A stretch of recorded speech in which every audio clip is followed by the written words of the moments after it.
What's up guys, my name is Jack, you're watching JBTCG, and today we're going to be answering some of your investing questions. Now the title of the video is about the market crash, and I won't make you guys wait till the end for me to answer that question. Our first comments are going to be about that. And with that, let's just hop into it. So first question is going to be by Drew Lucero, and I'm going to kind of group another one in with it, but he says, how long do you plan on holding your investments? Maybe show us some of your bigger investments. Also, do you think this is a bubble we're in?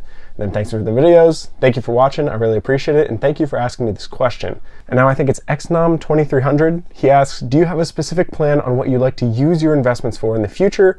I know some people like to just spend it on whatever, but I didn't know if you had a specific goal in mind. So I'm going to kind of answer these together. So first, how long do I plan on holding my investments?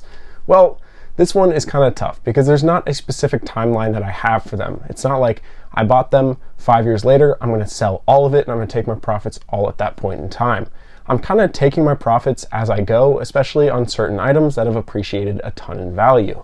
Certain things that I have a lot of, something like the Sea and Sky collections, and I'll show that on screen because you asked some of my bigger investments. I have a lot of Sea and Sky collections. In total, I think I bought maybe 32 or 33, I can't remember the exact number, but I bought a lot of them from Sam's Club back in like September. Now back then that wasn't that expensive. I think in total it cost me like $1,300 for 30 of them. But now they're worth 160, 170 a piece. So I've been selling some of those to just take some profits because I have a ton of them. They're bulky to store. I don't plan on holding those super long term just because they're so big. I have things like Crown Zenith ETBs.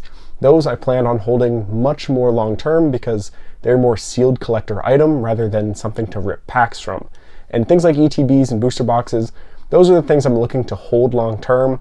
Things like collection boxes, not so much. Now there's certain ones, like I'm gonna keep at least one of everything. Things like a poster collection case, I'll keep a case or two. There's things like the King Drink or Ninja collection boxes, the special illustration rares. Those ones are pretty expensive now. I have a sealed case of those. I'm gonna keep that long term.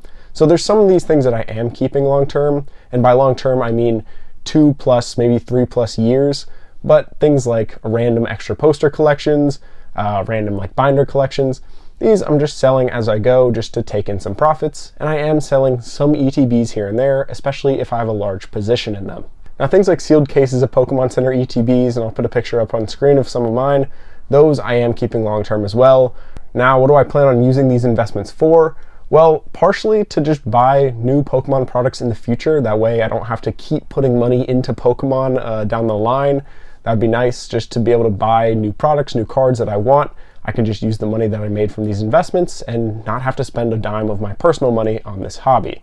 Now also I plan on going to physician assistant school or PA school, and that's obviously going to cost a significant amount of money.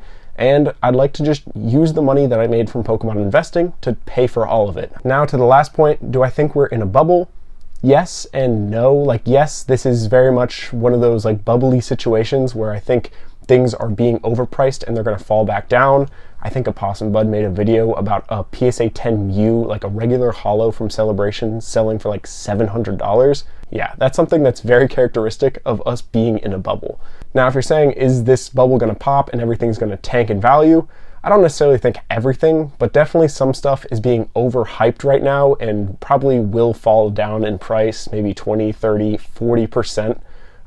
Maybe it's in 2 years, maybe it's in 3 years, but eventually I think this bubble will kind of burst and we'll see different cards, different products that were overhyped in this current period fall a ton in value. And I think it'll be kind of similar in that way to COVID, where we had base set cards and jungle cards be pumped up super high, and then all of a sudden people stopped having that much interest in them, and then those cards fell in value, but the sealed products stayed pretty strong and stayed pretty expensive. So I hope that answered your question, and we'll move on to the next one. Cold asks, is now the right time to invest? Booster boxes are $350 in printing cycle, 3 months after release. I think he's talking about Destined Rivals. Is the market going to slow down shortly after the 30th anniversary? Or is the hype from Pokemon going to continue until about a year after the 30th anniversary releases? So with this, I have no real way of knowing this, and no one really has any way of knowing this. Now, personally, I'm not the biggest like 30th anniversary hype person. I don't really think Celebrations was that good of a set. I think a lot of people are like over hyping and over speculating on Celebrations. Personally, I didn't like it that much, and when it was released, it wasn't really received super well. It wasn't everyone's favorite set because it had a bunch of reprints with just a big yellow Pikachu stamp. Now, some of the cards inside are cool, and I think the concept of bringing cards from different eras and making new cards of those old eras, like the Greninja Gold Star, the Zacian Level X, doing things like that, I think that's a really cool idea. I just don't think the set overall is that awesome. Now, a set like Generations, which was the 20th anniversary, that set I think was fantastic. I'll put some of the top chase cards, I'll just have them like show on the screen. You had like the Flareon, the Sylveon, the Mega Charizard. There's a ton of really cool cards in this set, and the pull rates were amazing. Like, you get, I think, great cards in like every other pack. It had Crown Zenith pull rates, basically. So that set was great. Generations was outstanding. What happened when Celebrations was released into the market? I'm pretty sure that was when we were coming off the bubble and the market tanked. Celebrations didn't carry the market forward. And if the 30th anniversary is similar to Celebrations, I don't think it's going to carry the market necessarily. Now, obviously, it could. It could be a fantastic set, but there's no way of knowing that right now, and we're not banking on that being true. So, in my opinion, I'm not the biggest 30th anniversary hype person, so I'm going to say no, it's not going to carry us into a year past. But when I think we're going to see a slowdown in the market is within the next year. I don't think it's going to be the next 6 months, maybe in the following 6 months, so mid to late 2026 is when I see a slowdown being more realistic. The next sets we have coming up look fantastic. We have Mega Evolution, Phantasmal Flames, then we're going to have Mega Dream EX, which I think we're going to get that Mega Lucario and Mega Gardevoir that we got leaked. Then after that, we have the leaked set names in Japanese for Emerald Storm, Mega Rayquaza, Ninja Spinner, which is going to be the new Mega Greninja that got leaked or whatever, or shown by Nintendo Direct. So those sets I think are going to be fantastic and are going to be received very, very well because they have very well-loved Pokemon in them. Phantasmal Flames, Mega Charizard X, Emerald Storm, Mega Rayquaza, everyone's favorite Mega Pokemon, and then Ninja Spinner, the new Mega Greninja. But in the past, when we've seen big dips in interest in the hobby is when new Pokemon are released, and usually that's at the beginning of a new block. So something like Sun and Moon Base. Sun and Moon Base was a terrible investment. If you bought Sun and Moon Base booster boxes or ETBs around release or even years after release, they did terrible compared to other sets. I think last year you could get a Sun and Moon Base booster box for like $240. $240 for a set that was released, I don't know, what was it, 7 years ago at this point? Maybe 8? What also happened is a lot of people left the Pokemon TCG space because new Pokemon were released that they didn't really care about. People usually like Pokemon that they already know. Most people aren't the most accepting of new Pokemon. Take things like the Skeledirge from Scarlet and Violet base, the Quaquaval, the Meowscarada. These cards are pretty cheap, and there wasn't very much demand for Scarlet and Violet base either because it was centered around these new Pokemon. And people just don't really like new Pokemon as much as they like old ones like Giratina, Garchomp, Mewtwo. And what's different about this current Mega Evolution block is we're getting Pokemon that we already know. We're starting off with Mega Lucario, Mega Gardevoir, and Mega Venusaur. So right out the gate, it's Pokemon that everyone already loves, and that's why this block is performing super well already on pre-order, and I think it will continue to perform really, really well. But I think whenever we get a new region with new Pokemon, that's when I think we'll see a big dip in interest in the hobby. Just a prediction. I also have no idea when that new region or whatever is going to come out. I have no idea how long the Mega Evolution block will last, but we'll have to see. Now moving on, Santi Lopez asks, over the long term, is it a better investment to hold sealed Pokemon product, PSA 10 graded cards, or a diversified combination of both? So I'm going to be biased here. I think you guys can tell I'm a sealed Pokemon investor, and there's lots of graded Pokemon investors out there that would definitely disagree with me, but in my opinion, and what I like is lower risk and a decent reward. So I don't need to have the highest high-end reward, basically. I don't need the biggest upside possible. I just want to lower my risk on the downside. That's why right now I'm buying those Surging Sparks bundles. They're $100 for an ETB and a booster bundle. To me, that is very low risk because we likely aren't going to see that many reprints of Surging Sparks going forward because the Pokemon Company is going to be worried about printing Prismatic Evolutions, Destined Rivals, Black Bolt White Flare, the new Mega Evolution block. So things like Surging Sparks, Twilight Masquerade, I think these are the last big pushes of reprints for those sets, and you can get them for basically $70, $65 per Surging Sparks ETB, that's a much lower risk investment than buying a PSA 10 Charizard from 151 for $1,100. I generally buy graded cards or single cards that I like or I want to collect. I'm not generally looking for those to be my biggest performers or my biggest investment decisions. Like last month, I bought a Giratina V-Star PSA 10. It cost me 370 bucks. Right now, market's like 450, so it's doing pretty well, but it's not something I was banking on doing that well. And the final thing for me, and the reason why I like sealed over single and raw cards, is because over time, the amount of these in the world decreases. Over time, the amount of raw cards and graded cards in the world does not really decrease. Now, they can get damaged, they can get lost, obviously, yes, but these get opened all the time. And that is the advantage that they have over single and graded cards. And also, I want to give you one last example. We're going to look at Team Up. We're going to look at the Latios and Latias GX. This card, it appreciated a ton in value. It was like $800 back in 2021 in a PSA 10. Right now, it's like $8,000. So massive gains there. But if we look at the booster box back in 2021, that one was like $600, $700. Right now, that is $9,000. So even the best possible card in the best possible grade, a PSA 10, I mean, you can get a black label, sure, but we're talking PSA 10 versus sealed. The booster box still managed to outperform the best card in the set. So to me, they're the best option, and that's why I mostly invest in them. But there are people that make different graded plays. They make investing decisions on like raw cards, single cards. So there are people that will tell you differently, but this is just what I do in my opinion. Now moving on to the next question, and I think I kind of forgot to answer this in an earlier one, but should I buy a Destined Rivals booster box at $350 or wait for a reprint? So to me, if it's me looking at a Destined Rivals booster box, should I invest in this? What I'd evaluate is the risk and the reward. Obviously, those are the two things you're going to be looking at. The risk on this is actually, it's not $350 anymore, it's like $400. But the risk is you get reprinted and this drops in value and you spend like, what, 6 months to a year holding this just for it to not appreciate because it got reprinted. And the possible upside is maybe it doesn't get reprinted and it shoots up, I don't know, $500 to $600. But which one do I think is more likely? Well, in my opinion, I think it's going to get reprinted. The Pokemon Company is building new printing facilities. They're kind of getting a handle on how to reprint these products.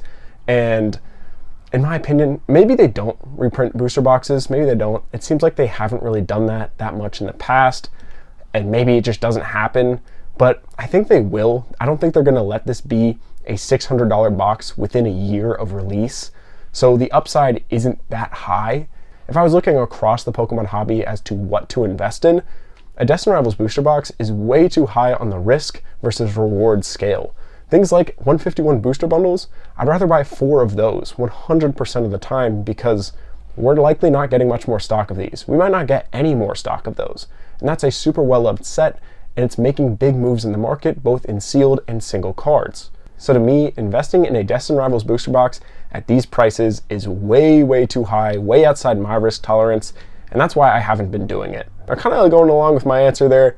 King Potato Man asks, where do you see 151 booster bundles prices by January 2026? He says he could see 120, but I feel a lot of people are going to dump around the 100 mark as well.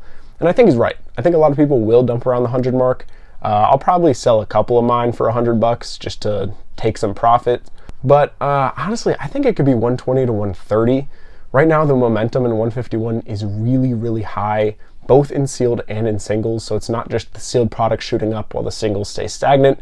The overall demand for 151 is very high, and restocks of 151 have gotten more and more sparse. I don't think there's been like a widespread restock in like a month at this point, and that's why all the products have shot up in value. Right now, there's actually not that many listings below $100 for 151 booster bundles, and also market right now is like $90. So I think honestly they could hit $100 in the next month, and then as we go to November, December, I think $120 to $130 is pretty realistic for the current market that we're in. Now on to our last 2 questions that we're going to cover in this video. The next one is, should I sell my Black Bolt ETB and turn it into something else? They called it a stinker. In my opinion, I'm actually a big fan of Black Bolt. I have a decent amount of Black Bolt ETBs. I have a lot of Pokemon Center ETBs. Now, this is kind of a tough one to answer because it's not like I'm going to be like, sell it and buy this, because in my opinion, I like them. I think they're a good product. I think long term, they'll probably do pretty well. Black Bolt is a pretty solid set. The overall set value is very high. You have some cards that are very expensive in a PSA 10. Think things like the Zekrom BWR, the Victini BWR, the Seismitoad is super expensive. There's a lot of beautiful cards in this set. I think right now it's just being undervalued, and I think it's honestly a good time to invest in Black Bolt and White Flare, and that's why I've been doing it. I've been buying the Pokemon Center ETBs whenever I can find a good deal on them, because I think it's just undervalued right now because people are hype and they're looking into other things. I think it's going to perform similar to we saw like Journey Together Pokemon Center ETBs and Journey Together in general, where people were like, whatever, and they weren't that hyped about it. And then now, all of a sudden, it's just shooting up because people are remembering it and being like, ooh, that's a really cool product. I really liked it. These were $120 to $110 for the longest time. There was like 4 or 5 months. And in this market, for something to sit at the same price for 4 to 5 months is crazy. But all of a sudden, they're $175. So it like happened overnight. They just shot up in value. And honestly, I think that'll be kind of a similar story to Black Bolt and White Flare. They're really good sets. Right now, I think they're underrated and the hype is just elsewhere. In my opinion, I really like them. So I'm not going to say sell them or do whatever. It's your thing. If you want something else, go ahead and sell it to buy something else if you see a good opportunity. But I like Black Bolt and White Flare. I like Unova, I like Gen 5, so I might be a little biased, but that's my opinion. And now moving on to our final question, we got Battle Styles and Vivid Voltage ETBs are cheaper than most Scarlet and Violet ETBs. Would these be a better move because they're set to become more rare due to no reprint? And this is a great question. I actually really like this question. Battle Styles and Vivid Voltage. So the problem is a lot of the demand in the hobby is based off the perspective of the general public or the general hobby. And people's perspective on Battle Styles and Vivid Voltage are, it is garbage. And the story's same for Darkness Ablaze and Rebel Clash. People just call those sets garbage. Like when you think about like sets from the XY era, you're like, ooh, Ancient Origins, oh, it has that Mega Rayquaza, amazing set. Evolutions, oh, it has the Charizard, it has the Blastoise, awesome set, really fun to open. Then when you think about things like Steam Siege, what do most people think about? Oh, they think about it's garbage. And that's kind of the reputation that these sets have, and it's tough to beat that reputation. I think Battle Styles, both booster boxes and ETBs, are underrated and undervalued at their current prices, but that doesn't actually mean that they're going to perform well long term, because are people actually going to want them long term? That's the tough part. So in my opinion, which one would do better? I think Vivid Voltage, just because it has the chunky Pikachu on the front, and the colors stand out way more than the Battle Styles ones. Also, Pikachu is much more well-loved than Urshifu, so that's something that Vivid Voltage has going for it.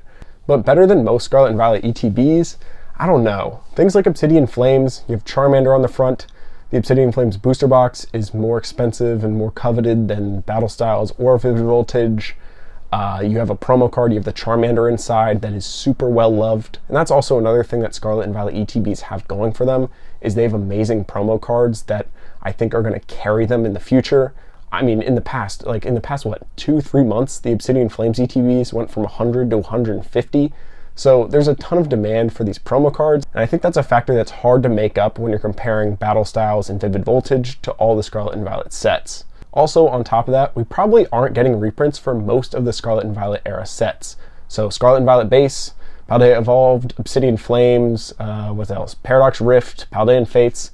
I don't think those are going to get reprints. Now, I could be wrong, and they could be upping their printing, and they could go way back in the past and do some big reprints of these sets, but I kind of don't think they will, and I think a lot of people in the space don't think they will because of their past habits. So I don't think Battle Styles and Vivid Voltage are necessarily going to outperform, but I do think Vivid Voltage GTBs are a cool thing to have. Same thing with Battle Styles. I think they're a cool thing to have, a cool collector piece.